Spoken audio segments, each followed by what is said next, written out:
நம்ம ட்ரெப்பீஷியஸ் மசில் பற்றி பார்க்க போகிறோம்.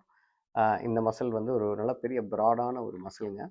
இதுக்கு ஏன் இந்த பேர் வருதுன்னா அந்த ஷேப்பை வச்சு இந்த மசிலை சொல்கிறோம். இங்கே பார்த்தீங்கன்னா இப்போ இங்கேருந்து ஆரம்பிக்குது பார்த்தீங்களா, இங்கேருந்து இந்த மசில் இப்படி இப்படி ஆரம்பித்து இங்கே போய் அப்புறம் ரெண்டு பக்கமும் உள்ள ரெண்டு ட்ரெப்பீஷியஸ் சேர்த்திங்கன்னா ஒரு ட்ரெப்பிசாய்ட் ஷேப் வருது பாருங்கள். ஒரு நாலு கோணம் உள்ள ஒரு ஒரு ஒரு அமைப்பு இருக்கு இல்லையா, அதனால தான் இந்த ஷேப்னால தான் இந்த மசிலுக்கு வந்து ட்ரெப்பீஷியஸ் அப்படின்னு, ட்ரெப்பீஷியஸ் TRAPEZIUS ட்ரெப்பீஷியஸ் அப்படின்னு நம்ம சொல்கிறோம். இப்போ இதை வந்து உங்களுக்கு தெரியும், இது வேறு வேறு டைரக்ஷன், சில ஃபைபர்ஸ் இந்த டைரக்ஷனை நோக்கி போகுது, சிலது இப்படி சைடில் வருது, சிலது மேலேருந்து கீழே வருது. இப்போ இந்த இந்த மசிலை வந்து நம்ம படிக்கணும்னா அனாட்டமிக்கலி முதல்ல படிக்கணும்னா அதை 3 வகையாக பிரிச்சுக்கணும். டிசெண்டிங் ஃபைபர்ஸ், அதாவது மேலிருந்து கீழ் நோக்கி இறங்கு முகமாக இருக்கக்கூடிய தசைநார்கள். அப்புறம் டிரான்ஸ்வர்ஸ், அதாவது வந்து பக்கவாட்டில் சைடில் போகக்கூடிய டிரான்ஸ்வர்ஸ் ஃபைபர்ஸ். அப்புறம் கீழேருந்து மேலே போகக்கூடிய அசெண்டிங் ஃபைபர்ஸ்ன்னு சொல்லுவோம். So descending, transverse and ascending, இதை வந்து 3 பகுதியாக நம்ம பிரிச்சுக்கிறோம். சரிங்களா? இப்போ வந்து இந்த பகுதி வந்து பார்த்திங்கன்னா இந்த இடத்துல வந்து ஒரு நம்ம முதுகு தண்டோட வரும். அந்த இடத்துல வந்து இங்கே ஒரு ஒரு ஒரு சின்ன ஜவ்வு மாதிரி சுப்பீரியர் நியூக்கல் லிகமெண்ட்டுன்னு சொல்லுவோம் அதை. அந்த நியூக்கல் லிகமெண்ட்லேருந்தும் இந்த மசில் ஆரிஜினேட் ஆகும். அப்புறம் இந்த இடத்துல இந்த ஆக்சிபிட்டல் போன், இந்த இது இருக்கு இல்லைங்களா, இந்த ஸ்கெல் போனில் இந்த பகுதி ஆக்சிபிட்டல் பகுதி. இந்த ஆக்சிபிட்டல் ப்ரொட்ரூபரன்ஸ் அந்த இடத்துலேருந்து இந்த மசில் ஃபைபர் ஸ்டார்ட் ஆகும். நம்ம பேசுகிறது டிசெண்டிங் ஃபைபர்ஸ். ஸோ அந்த சுப்பீரியர் நியூக்கல் லிகமெண்ட்லேயும் டிரான்ஸ்வர்ஸ் இது ஆக்சிபிட்டல் ப்ரொட்ரூபரன்ஸ்லேருந்துலாம் இந்த ஃபைபர்ஸ் ஒரு ஆரிஜினேட் ஆகி அப்புறம் கொஞ்சம் இந்த spinous process of the cervical வெர்டிப்ரான்னு சொல்லுவாங்களா, அந்த பகுதியிலேருந்தும் கொஞ்சம் அப்படியே வரும். வந்து எல்லா பகுதியும் வந்து இப்படி வந்து உங்களுக்கு இந்த ஃபைபர்ஸ் வந்து இங்கேருந்து இப்படி வருது பாருங்கள். இங்கே வந்து உங்களுக்கு கிளாவிக்கல் வரும். இந்த இடத்துல வந்து இங்கே வரும். அப்போ இங்கே கிளாவிக்கல் போன் இருக்குது. இந்த லேட்ரல் 1/3 ஆஃப் த கிளாவிக்கல் வந்து ஒட்டும். இப்போ நான் உங்களுக்கு டெல்டாய்டு சொல்லும்போது நான் சொல்கிறேன். இங்கே பாருங்கள், இந்த கோட்டுக்கு இது வந்து டெல்டாய்டுங்கணும். அப்போ இங்கே வந்து ஒட்டுது பாருங்கள். இது வந்து டிசெண்டிங் ஃபைபர்ஸ் ஆஃப் ட்ரெப்பீஷியஸ். இதே மாதிரி கிளாவிக்கலோட லேட்டரல் 1/3 ஒட்டும். அப்புறம் பார்த்தீங்கன்னா சில ஃபைபர்ஸ், டிசெண்டிங் ஃபைபர்ஸ் வந்து இந்த அக்ரோமியன் ப்ராசஸ், அதில் வந்து இந்த தொட்டு பார்த்தா உங்களுக்கே தெரியுங்க, போன் மாதிரி ஃபீல் ஆகும். அதுதான் வந்து நம்ம ஸ்கேப்பில் தான் வரக்கூடிய அக்ரோமியன் ப்ராசஸ். ஸோ அந்த இடத்துலையும் வந்து ஒட்டும். அப்புறம் வந்து அந்த ஸ்கேப்லா, அந்த அக்ரோமியன் ப்ராசஸ் வரதுல அந்த ஸ்பைன் ஆஃப் த ஸ்கேப்லான்னு சொல்லுவோம். அந்த ஸ்பைன் ஆஃப் த ஸ்கேப்லாலையும் போய் இந்த ஃபைபர்ஸ் வந்து இது எல்லாம் இந்த மொத்தமாக பார்த்தீங்கன்னா இந்த clavicle, acromion process, spine of the scapula, அதுதான் இன்சர்ஷன். அதாவது இந்த எல்லா ஃபைபர்ஸும் குவிஞ்சு அந்த இடத்துக்கு தான் வருது. ஆனால் அது அந்த இடத்துக்கு வர்றதுனால அதோட திசையை பொறுத்து நம்ம டிசெண்டிங், டிரான்ஸ்வர்ஸ், அசெண்டிங்னு சொல்கிறோம். இப்போ வந்து நம்ம டிசெண்டிங் ஃபைபர்ஸ் ஆரிஜினேட் ஆகுது இந்த பகுதி, இன்சர்ஷன் வந்து இந்த லேட்டரல் கிளாவிக்கல், கொஞ்சம் அக்ரோமியன் ப்ராசஸ். அப்புறம் இந்த டிரான்ஸ்வர்ஸ் பகுதி இருக்குது பாருங்கள். இதெல்லாம் வந்து அப்படியே வந்து இந்த ஸ்பைன் ஆஃப் த ஸ்கேப்புலா, ஓகேங்களா, superior border of the spine of the ஸ்கேப்புலாவில் வந்து இன்சர்ட் ஆகுது. அதே மாதிரி இந்த அசெண்டிங் ஃபைபர்ஸும் கிட்டத்தட்ட அந்த ஸ்பைன் ஆஃப் த ஸ்கேப்புலாவில் தான் வந்து அதை சுற்றி அப்படியே ஒட்டுது எல்லா மசிலும், ஓகேங்களா. எல்லா தசைநார்களும் வந்து அந்த இடத்துல டெண்டனாக மாதிரி இந்த இதில் ஒட்டிடுது.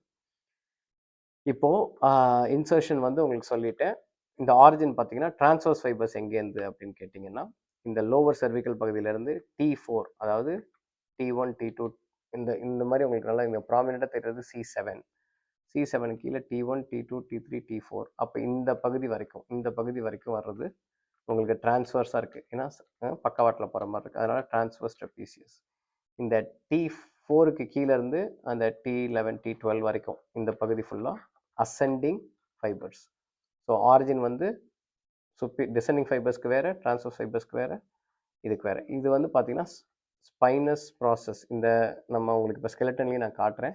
இந்த வெர்டிபிரல் போனோட துருத்திக்கிட்டு இருக்கும் ஸ்பைனஸ் ப்ராசஸ். அந்த ஸ்பைனஸ் ப்ராசஸோட டிப்லேருந்து இந்த மசில் ஃபைபர்ஸ் ஆரிஜினேட் ஆகும். அதுவும் அதை அட்டாச் பண்ணுறதுக்கு ஒரு லிகமெண்ட் இருக்கும், சுப்ராஸ்பைனஸ் லிகமெண்ட்னு. அந்த சுப்ராஸ்பைனஸ் லிகமெண்ட்லேருந்தும் அந்த spinous process of the vertebral போன்லேருந்து இந்த ஃபைபர்ஸ் ஆரிஜினேட் ஆகி இந்த இடத்துல வந்து ஒட்டுது.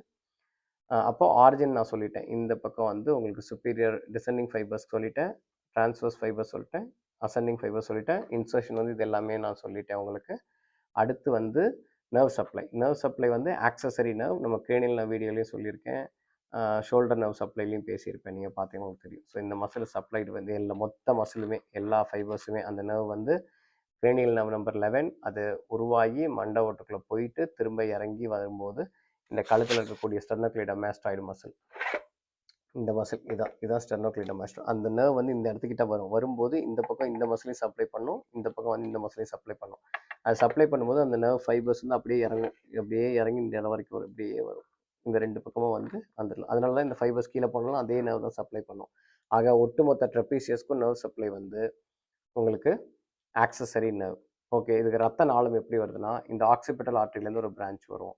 அப்புறம் இந்த இடத்துல வந்து டார்சல் ஸ்கேப்புலர் ஆர்டரின்னு சொல்லி ஸ்கேப்புலாவுக்கு இந்த முதுகோட நடுப்பகுதிக்கும் ஸ்கேப்புலா போனுக்கும் நடுவில் ஒரு ரத்த நாளம் வரும். அது வந்து டார்சல் ஸ்கேப்புலர் ஆர்டரின்னு சொல்லுவோம். டார்சம்னா பின்னாடி, ஸ்கேப்புலாவை ஒட்டி வர்றதுனால டார்சல் ஸ்கேப்புலர் ஆர்டரி. ஸோ இந்த மசிலுக்கு அது ஒன்று. அப்புறம் இந்த கழுத்துக்கிட்ட கூட, கழுத்து வந்து செர்விக்கல் ரீஜன் சொல்லுவோம். ஸோ டிரான்ஸ்வர் செர்விக்கல் ஆர்டரின்னு ஒரு ஆர்டரி இருக்குது. So occipital artery, transfer cervical artery, அப்புறம் வந்து உங்களுக்கு டார்சல் ஸ்கேப்புலர் ஆர்டரி. அப்புறம் இந்த நம்மளுடைய ரிப் கேஜ் இருக்குது பாருங்கள். இப்போ பார்த்தீங்கன்னா இந்த மசிலோட அடியில் தானே அந்த ரிப் கேஜ்லாம் வருது இல்லைங்களா?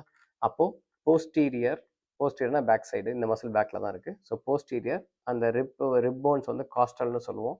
அந்த 2 ரிப்போனுக்கு நடுவில் வரக்கூடிய அந்த ரத்த நாளங்கள் வந்து இன்டர்காஸ்டல் ஆர்டரின்னு சொல்லுவோம். ஸோ போஸ்டீரியர் இன்டர்காஸ்டல் ஆர்டரிஸ் வந்து இந்த கொஞ்சம் இந்த பகுதியில் இருக்கக்கூடிய அந்த அசெண்டிங் ஃபைபர்ஸ்க்கு சப்ளை பண்ணும். Transverse cervical artery, occipital artery, dorsal scapular artery, அப்புறம் இங்கே வரும்போது போஸ்டீரியர் இன்டர்காஸ்டல் ஆர்டரி. இந்த 4 ஆர்டரி தான் blood supply for this muscle. இப்போ ஆக்ஷன் என்ன அப்படின்னு கேட்டிங்கன்னா, இப்போ ஆக்ஷன் பார்த்தீங்கன்னா இந்த டிசெண்டிங் ஃபைபர்ஸ் இருக்கு பாருங்க, இது வந்து ஸ்கேப்புலா வந்து அப்படியே ரொட்டேட் பண்ணும் டுவர்ட்ஸ், அதாவது கொஞ்சம் சுப்பீரியராகவும் அவுட்வர்டாகவும் அப்படியே இந்த ஸ்கேப்புலாவை ரொட்டேட் பண்ணக்கூடியது பண்ணும். அதுக்கப்புறம் வந்து இந்த ஷோல்டர் எலிவேஷன் சொல்லுவோம். அந்த ஷோல்டர் எலிவேஷனுக்கும் இந்த டிசெண்டிங் ஃபைபர்ஸ் கண்ட்ரிபியூட் பண்ணும். அப்போ டிசெண்டிங் ஃபைபர்ஸோட ஃபங்க்ஷன் வந்து superior rotation of the scapula, அப்புறம் ஷோல்டர் எலிவேஷன். டிரான்ஸ்வர்ஸ் ஃபைபர்ஸ் என்ன பண்ணுன்னா, இந்த ஸ்கேப்புலா வந்து டுவர்ட்ஸ் மிட் லைன் கொண்டு வரும். ஸோ கிட்டத்தட்ட ஸ்கேப்புலா ரிட்ராக்ஷன் மாதிரி, அதாவது pulling the scapula towards mid line of the பாடிங்கிறது தான் இதோட ஃபங்க்ஷன். இப்போ இது என்ன சார் பண்ணும், அசெண்டிங் என்ன பண்ணுன்னு பார்த்தீங்கன்னா, இப்போ இந்த டிசெண்டிங் ஃபைபர்ஸ் வந்து அதை அப்படி மேலே தூக்கிடுச்சுன்னா திரும்ப ஏதாவது ஒரு மசில் கீழே பிடிச்சி ஸ்கேப்புலா அதோட பழைய பொசிஷனுக்கு கொண்டு வரணும் இல்லைங்களா? So depression of the scapula, இப்போ எலிவேஷன் இருக்குது, ரொட்டேஷன் இருக்குன்னா அந்த ரொட்டேஷன்லேருந்து திரும்ப அதோட பழைய பொசிஷனுக்கு கொண்டு வரதுக்கும், இப்போ எலிவேட் ஆயிருந்துச்சு ஸ்கேப்புலானா திரும்ப அந்த ஸ்கேப்புலாவை கீழே பிடிச்சி இழுக்கிறதுக்கும் இந்த muscle ascending fibres of the trapezius பயன்படும். அதுதான் அதோட ஆக்ஷன். சரிங்களா? எல்லாமே இந்த ஸ்கேப்புலா போனில் தான் அட்டாச் ஆகுது நிறையா. அதனால் அந்த போனை ரொட்டேட் பண்ணுறது, அதை ஸ்டெபிலைஸ் பண்ணுறது, அதெல்லாம் தான். இப்போ இந்த மசிலும் கூட இருக்கிறதுனால தான் ஸ்கேப்புலாவால் நல்லா ரொட்டேட் பண்ண முடிகிற ஒரு கெப்பாசிட்டி இருக்கிறதுனால தான் உங்களுக்கு ஷோல்டர் வந்து ரொம்ப தூரம், நம்ம 180 டிகிரிக்கு வந்து ஷோல்டரை முன்னாடியோ இல்லை சைட்லேயோ ஏன் மடக்க முடியுது, தூக்க முடியுது அப்படின்னா, அதுக்கு காரணம் வந்து அந்த ஸ்கேப்புலா ரொட்டேட் ஆகிறதுனால. அதுக்கு பேர் ஸ்கேப்புலோ ஹியூமரல் ரிதம்னு சொல்லுவோம். ஒரு ஷோல்டர் ஜாயிண்ட்டில் நடக்கக்கூடிய 2 டிகிரி, ஒரு எவ்ரி 2 டிகிரிஸ் ஆஃப் மூமெண்ட்டுக்கு பார்த்தீங்கன்னா இந்த ஸ்கேப்புலாவோட ரொட்டேஷன் 1 டிகிரி இருக்கும். அப்போ ஷோல்டர் ஜாயிண்ட்டில் 2 டிகிரிஸு, இந்த ஸ்கேப்புலோ தொராசிக் ஜாயிண்ட்டில் 1 டிகிரி. இந்த 2:1 ரேஷியோவை தான் ஸ்கேப்புலோ தொராசிக் ரிதம்னு சொல்லுவோம். அப்போது இந்த மசில்லாம் இருக்கிறதுனால தான் ஸ்கேப்புலா ரொட்டேட் ஆகுது. அதனால தான் உங்களுக்கு இப்போ நீங்கள் நல்லா இப்படி கையை ஃபுல்லாக உயர்த்துறீங்கன்னா அதுக்கான காரணம், அது செய்ய முடியறதுக்கான காரணம் அந்த ஸ்கேப்புலாவோட ரொட்டேஷன். அந்த ஸ்கேப்புலாவோட ரொட்டேஷனுக்கு ஒரு முக்கியமான ஒன் ஆஃப் த மசில்ஸ், மற்ற தசைகளும் அதுக்கான காரணம் இருக்குது. அதில் ஒரு முக்கியமான தசை வந்து ட்ரெபீஷியஸ். சரிங்களா? இப்போ நம்ம சுருக்கமாக இந்த போனி லேண்ட்மார்க்ஸை நான் உங்களுக்கு ஸ்கெலட்டன்லையும் காமிச்சிடுறேன். இப்போ நம்ம ட்ரெபீஷியஸ் ஸ்கெலட்டனில் எங்கே இருக்குன்னு பார்த்தலாம். இப்போ இந்த இடத்துலேருந்து வந்து அப்புறம் இப்படி வரும். ஓகேங்களா? ஸோ இங்கேருந்து வி மாதிரி வந்து அப்புறம் இப்படி போகும். ஸோ அந்த ஷேப்பு தான் ட்ரெபீஷியஸ். இப்போ நான் சொன்ன மாதிரி ஆக்சிபிட்டல் ப்ரோட்ரூபரன்ஸ் இருக்குது. இந்த இடத்துல தான் வந்து ஒரு ஒரு லிகமெண்ட் ஒன்று இருக்கும். அதுக்கு பேர் வந்து நியூக்கல் லிகமெண்ட்னு சொல்லுவோம். அதாவது இந்த இடத்துல இருந்து இப்படி வந்து ஒரு ஜவ்வு மாதிரி, இப்போ என் 3 விரல் இருக்கு பாருங்க, அந்த மாதிரி இருக்கும். அப்போ அதுலேருந்து ஃபைபர்ஸ் வரும். இந்த ஆக்சிபிட்டல் ப்ரோட்ரூபரன்ஸ்லேருந்து வரும். அப்புறம் இந்த ஸ்பைனஸ் ப்ராசஸ் கிட்டேருந்து வரும். இதெல்லாம் தான் டிசெண்டிங் ஃபைபர்ஸ்.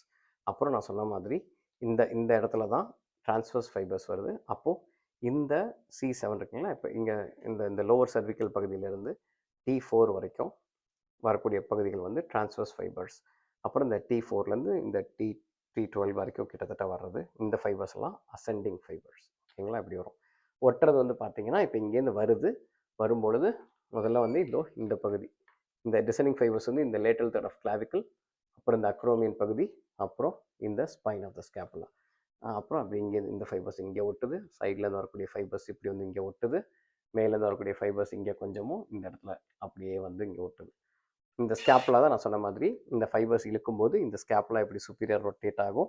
அப்போ கீழே இருக்க இந்த அசெண்டிங் ஃபைபர் ஸ்ட்ரெச் ஆகிடுமா, அப்போ அது இழுக்கும்போது திரும்ப ஸ்கேப்புலா இங்கே வந்துடும். இந்த டிரான்ஸ்வர்ஸ் ஃபைபர்ஸ் வந்து இந்த ஸ்கேப்புலாவை டுவர்ட்ஸ் மிட்லைன் கொண்டு வரும். சரிங்களா? இப்போ உங்களுக்கு அந்த அந்த மாடலில் காமிச்சதையும் இதையும் நீங்கள் பொருத்தி பார்த்தீங்கன்னா உங்களுக்கு ஒரு ஒரு புரிதல் கிடச்சிரும். இந்த வீடியோ உங்களுக்கு பயனுள்ளதாக இருக்கும்னு நான் நம்புகிறேன். எதுவும் கேள்விகள் இருந்தால் கருத்துரை பகுதியில் போடுங்க. நன்றி, வணக்கம்.